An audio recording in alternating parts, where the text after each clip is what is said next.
ഒരുപാട് ആഗ്രഹിക്കുകയും ചെയ്തു, ഒരുപാട് പ്രതീക്ഷിക്കുകയും ചെയ്തു. പക്ഷെ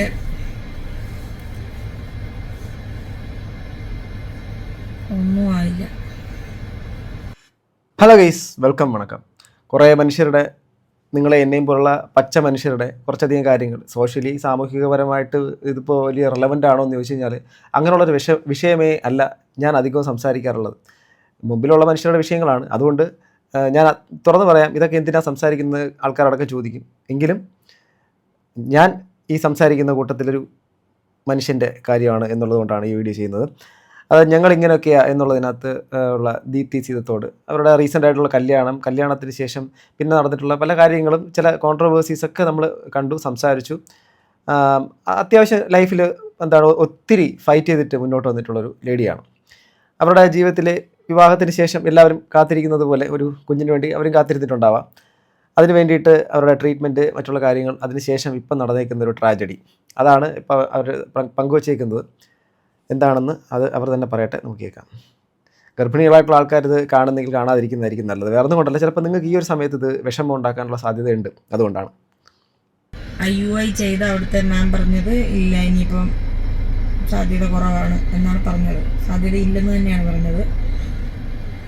അപ്പോൾ ശരിക്കും പറഞ്ഞാൽ കുറേ കമൻ്റൊക്കെ ഞാൻ ആദ്യം കണ്ടായിരുന്നു.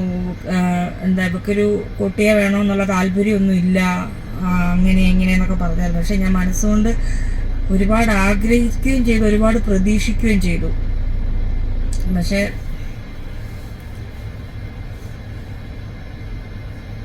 ഒന്നും ആയില്ല. ഇതിപ്പം എനിക്കിത് പറഞ്ഞു തരാൻ പറ്റത്തില്ല. ചിലപ്പോൾ ഇത് അനുഭവിച്ചിട്ടുള്ള സ്ത്രീകൾക്ക് ചിലപ്പോൾ ഇതിനെക്കുറിച്ച് വ്യക്തമായിട്ട് പറയാൻ വേണ്ടിയിട്ട് പറ്റും. കാരണം കുറേ അധികം ഈ ഏതാണ്ട് 9 മാസം 10 മാസത്തോളമൊക്കെ വയറിനകത്തൊരു കുഞ്ഞിനിടം കൊടുത്തു എന്നുള്ളൊരു കാര്യം നമ്മൾ കേൾക്കുന്നുണ്ട്. ആ ഒരു സംഭവത്തിന് സ്ത്രീകൾക്ക് തന്നെ പറയാൻ വേണ്ടിയിട്ട് പറ്റും. ഒരു കുട്ടി ജനിക്കുന്ന ഏറ്റവും പ്രാഥമികമായിട്ടുള്ള കാര്യത്തിൻ്റെ അകത്ത് ഒരു സ്ത്രീ അനുഭവിക്കേണ്ടി വരുന്നൊരു കാര്യമാണ് ആർത്തവം. ഈ ആർത്തവത്തെ ഇന്ന് സമൂഹത്തിൽ ചിലരെങ്കിലും ഇതിനെ ഒരു അശുദ്ധിയായിട്ടൊക്കെ ഇന്ന് കാണുന്നുണ്ട്. ആ ആർത്തവം ഇല്ല എങ്കിൽ ഇന്നത്തെ ഈ ഒരു ഭൂമിയിൽ തന്നെ നിലനിൽപ്പ്, മറ്റുള്ള റീപ്രൊഡക്ഷൻ നടക്കത്തില്ല. അത് അവിടെ നിൽക്കട്ടെ. ഇവിടെ ഈ ഒരു കോൺടാക്റ്റിനകത്ത് ഇത് പറയുന്നത് വെച്ചാൽ IUI എന്ന് വെച്ചാൽ ഇത് സിമ്പിളി മനസ്സിലാക്കുക. IVF എന്നുള്ള ട്രീറ്റ്മെൻറ്റ് ഉണ്ട്, IUI എന്നുള്ള ട്രീറ്റ്മെൻറ്റ് ഉണ്ട്. IUI എന്ന് വെച്ച് കഴിഞ്ഞാൽ അവിടെ ഇൻറ്റേർണലി തന്നെ യൂട്രസിൻ്റെ അകത്ത് ആ സ്പേം ഡയറക്റ്റായിട്ട് തന്നെ അത് വയ്ച്ചുള്ള ട്രീറ്റ്മെൻറ്റാണ് കുഞ്ഞിന് വേണ്ടിയിട്ട്. അത് ചില മെഡിക്കൽ കണ്ടീഷൻസ് വരുന്നത് കൊണ്ടാണ് അങ്ങനെ ചെയ്യേണ്ടി വരുന്നത്. അതുപോലെ തന്നെ IVF എന്ന് വെച്ചാൽ ഔട്ട്സൈഡ് വെച്ചുകൊണ്ട് ഈ സ്പേമും ഇതും തമ്മിൽ ഇത് നമ്മുടെ രണ്ടും പുരുഷൻ്റെ ബീജവും നമ്മുടെ ഈ അണ്ടവും തമ്മിൽ യോജിപ്പിച്ചുകൊണ്ടുള്ള സംഭവം. അപ്പം ഇതിനകത്ത് IUI ആണ് ടീച്ചർ ചെയ്തിട്ടുണ്ടെന്നാണ് മനസ്സിലാക്കാൻ പറ്റുന്നത്. അപ്പോൾ അത് ട്രീറ്റ്മെൻറ്റ് ചെയ്തു. ആ ഒരു കാര്യം ഫെയിലിയർ ആയി എന്നുള്ളതാണ്. പിന്നെ IUIയുടെ ചാൻസസ് എന്ന് വെച്ചാൽ ചില കാര്യങ്ങളിലെങ്കിലും അത് കുറച്ചധികം സക്സസ് ആവാറില്ല. ചിലർക്ക് പെട്ടെന്ന് നമുക്ക് ഡിപ്പെൻസ് ആണ് ആ ഒരു സംഭവങ്ങളൊക്കെ. സോ അതിന് ഇതോടുകൂടി ഹോപ്പ് നഷ്ടപ്പെടുന്നൊന്നുമില്ല. അതിന് വീണ്ടും നെക്സ്റ്റ് മറ്റ് പല ഓപ്ഷൻസൊക്കെ ഉണ്ട്.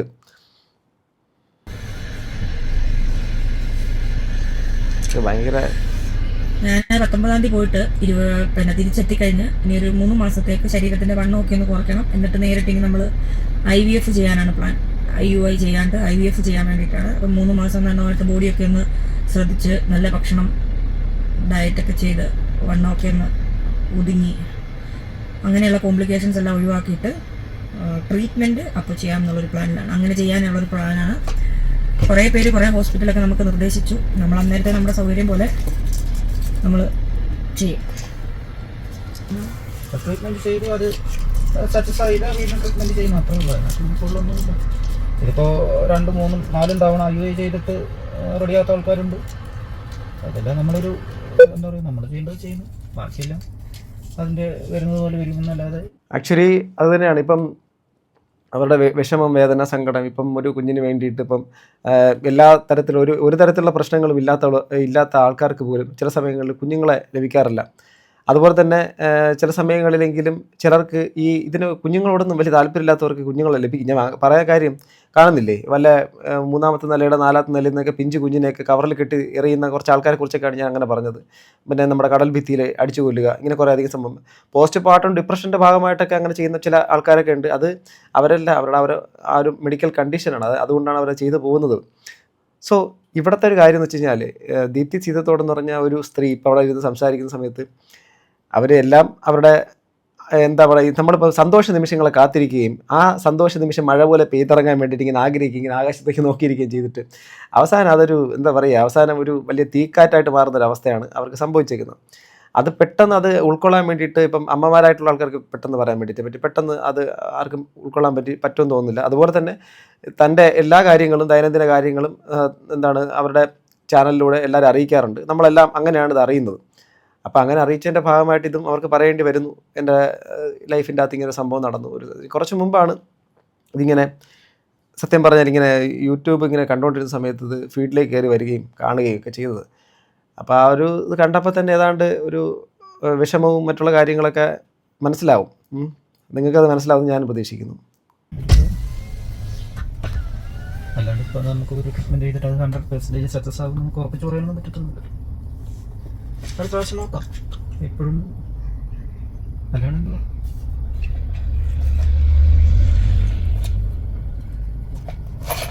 ഇതൊക്കെ ചെയ്തിട്ടും കിട്ടും. നമ്മൾ മാത്രമൊന്നുമല്ലല്ലോ, ആദ്യത്തെ ആളൊന്നുമല്ലല്ലോ ഈ നെഗറ്റീവ് റിസൾട്ട് വരുന്നത്. പുള്ളി ഭയങ്കര സപ്പോർട്ടീവ് ആട്ടോ. നമ്മളിപ്പം ഈ എന്ത് കാര്യത്തിനകത്തുണ്ടായിരുന്നാലും നമ്മുടെ പങ്കാളി കൂടെ ചേർന്ന് നിന്നിട്ടില്ലെങ്കിൽ വളരെയധികം മാനസികമായിട്ട് തകർന്നു പോകും. ഈ ഒരു സിറ്റുവേഷൻ്റെ അകത്തൊക്കെ ഒരു സ്ത്രീ എത്തി നിൽക്കുന്ന സമയത്ത് അവരുടെ മാനസികമായിട്ടുള്ള അന്തർസംഘർഷമൊക്കെ വളരെ വലുതായിരിക്കും. അതായത് ഒരു കുഞ്ഞിന് വേണ്ടിയിട്ട് ഇപ്പം ഈ ഒരു സംഭവം IUF ട്രീറ്റ്മെൻറ്റ് ചെയ്തിട്ട് ആ കുഞ്ഞിന് ലഭിക്കാത്ത അതിന് അടുത്ത് IVFലേക്ക് പോകുമെന്ന് പറയുന്നു. കുറച്ചുകൂടെ അതിന് ചാൻസ് കൂടുതലാണ് എന്നാണ് ഞാൻ മനസ്സിലാക്കുന്നത്.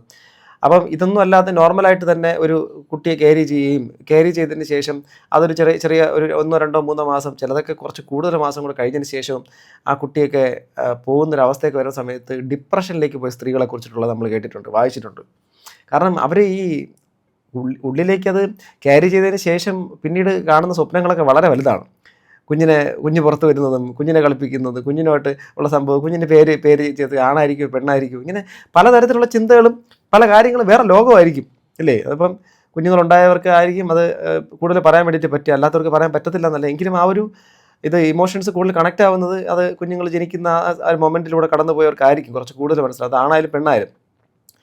അപ്പോൾ അങ്ങനെ ഒരു അവസ്ഥയിൽ ആ ഒരു നഷ്ടപ്പെടുക എന്ന് പറയുമ്പോഴേക്കും ഒരു എന്തല്ലേ, ഞാനും എന്താ പറയാം, അത്രേ ഉള്ളൂ. അല്ലാണ്ട് ഇതിപ്പോൾ വലിയൊരു വിഷയമായിട്ട് നെഗറ്റീവായെന്നും പറഞ്ഞാൽ അത് തലയെടുത്ത് വെച്ച് ചെയ്ത് മുന്നോട്ട് കൊണ്ടുപോകേണ്ട കാര്യങ്ങളൊന്നും ഉണ്ടായിട്ടില്ലല്ലോ. അങ്ങനത്തെ പ്രശ്നമില്ല.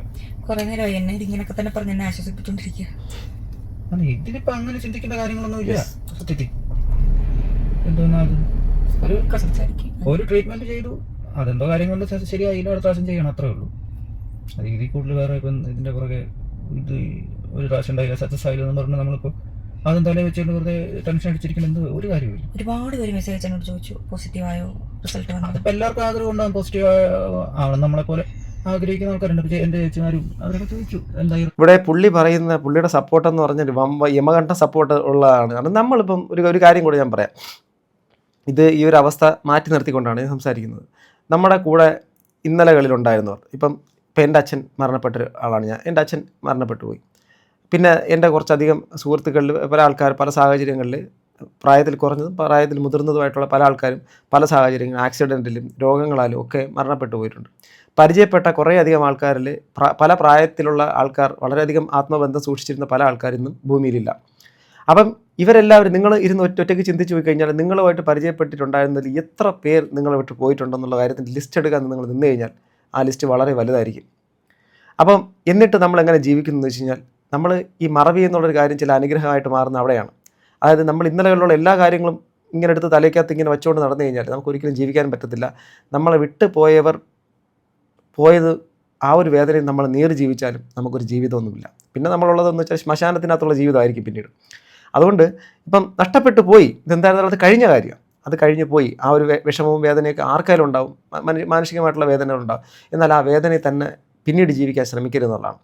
ഇപ്പോൾ എൻ്റെ അച്ഛൻ മരണപ്പെട്ടതിന് ശേഷം ഞാനിവിടെ ജീവിച്ചിരിക്കുന്നു ഇല്ലേ. അതുപോലെ തന്നെ നിങ്ങളുടെ പല ആൾക്കാർക്ക് നിങ്ങളെ ഏറ്റവും പ്രിയപ്പെട്ടവർ പോയിട്ട് നിങ്ങൾക്ക് ജീവിക്കേണ്ട അവസ്ഥയുണ്ട്. കാരണം മറ്റുള്ളവർ നമ്മളെ പ്രതീക്ഷിച്ച് ജീവിക്കുന്ന മറ്റു കുറച്ച് ആൾക്കാരും കൂടെ കാണും. നമ്മൾ പോയി കഴിഞ്ഞാൽ പിന്നെ തകരുന്ന, അല്ലെങ്കിൽ നമ്മളോടുകൂടി നിലച്ചു പോകുന്ന ചില അധികം ജീവിതങ്ങളുണ്ടാവും.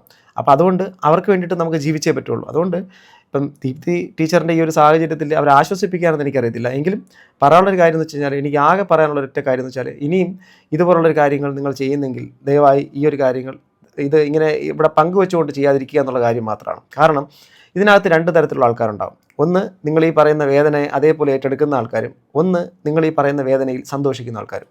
ഈ 2 കൂട്ടരും ഉള്ളപ്പോൾ ഇത് ഈ സന്തോഷമായിക്കോട്ടെ, അതുപോലെ തന്നെ നിങ്ങളുടെ സന്തോഷത്തിൽ അതിനകത്ത് ഒരു അസൂയ കലരുന്ന ആൾക്കാരായിക്കോട്ടെ, രണ്ടുപേരുടെ മുമ്പിലേക്കും ഇങ്ങനെയുള്ള വളരെയധികം പേഴ്സണലായിട്ടുള്ള കാര്യങ്ങൾ, അതിൻ്റെ എല്ലാ തരത്തിലുള്ള ശ്രമഫലങ്ങളും കടന്നുപോയി അതൊരു ഘട്ടം എത്തുമ്പോൾ മാത്രം പബ്ലിക്കിലേക്കും സമൂഹത്തിലേക്കും പൊതുസമൂഹത്തിലേക്കും എത്തിച്ചാൽ മതി എന്നുള്ളത് എൻ്റെ ഒരു വിനീതമായൊരു അഭ്യർത്ഥന മാത്രമാണ്. അതൊരിക്കലും അതിന് മറ്റൊരർത്ഥത്തിലെടുക്കണ്ട എന്നുള്ളത് മാത്രമാണ്.